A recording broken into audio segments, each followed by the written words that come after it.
Good morning guys, welcome to another blog. Aditya Gadse YouTube चॅनलमध्ये तुमचं स्वागत आहे. Good morning.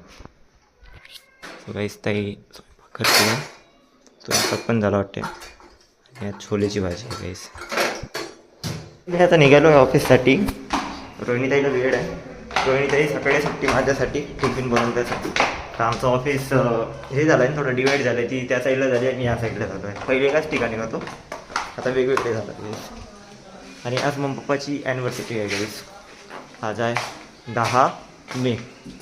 त्यांच्या लग्नाला झाला आहे गाईज. किती वर्ष पप्पाने सांगितलं होतं, मम्मीने सांगितलं होतं 30 वर्ष झाले आहे गाईज. ते तर आहे नाही, इथं सेलिब्रेशन केलं असतं आम्ही चांगलं. चला गाईज निघतो ऑफिसला. गाईज आज पण नाश्ता नाही केलं आहे, तर परत आज बिस्किट वगैरे घेतले. बिस्किटनं पोट भरावं लागेल वाटते. वेळ भेटला तर ब्रेक घेऊन घेऊ. चला. तो गाईज ऑफिसला पोचलो आहे. ब्रेकमध्ये भेटतो उशीर झाला आहे. उशीर नाही पण आलो आहे लवकर, 9:15 राहतो. भेटतो गाईज ब्रेकमध्ये. तो गाईज लंच ब्रेक झाला आहे. चला गाईज जेवण करू आता आपण.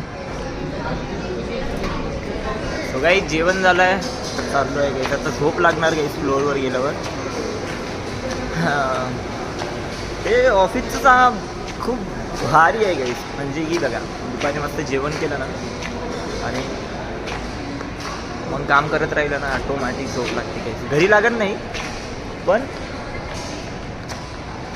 दुपारी लागते, ते पण ऑफिस लॉगआउट झाल्यानंतर भेटतो गाईज मला. झालं आहे गाईज ऑफिस लॉगआउट. चला जाऊया घरी. गाईज आजच्या जेवणामध्ये गरमागरम बिर्याणी, वर्धेचा आंबा. वा, मजा आ गया. जेवतो गाईज आता. तो गाईज जेवण वगैरे झालं आहे. आता मी कन्फ्यूज आहे गाईज. दिवसभरामध्ये ब्लॉग काही बरोबर बनत नाही गाईज. फक्त कॅमेरा ऑन करत आहे आणि जे मनामध्ये येते गाईज तेच बोलत आहे. सॉरी गाईज, काहीच कळत नाही गाईज काय करत आहे मी. Sorry guys. मलाच कळत नाही गाईज, ब्लॉग्स बरोबर म्हणत नाही. तर मित्रांनो, आजचा ब्लॉग कसा वाटला कमेंट करून नक्की सांगा. आवडला असेल लाईक करा, शेअर करा. तुमचं प्रेम असंच राहू दे. प्रयत्न चालू आहे गाईज की काहीतरी नवीन आणायचं ब्लॉगमध्ये. सो लवकरच येणार. So good night and bye bye.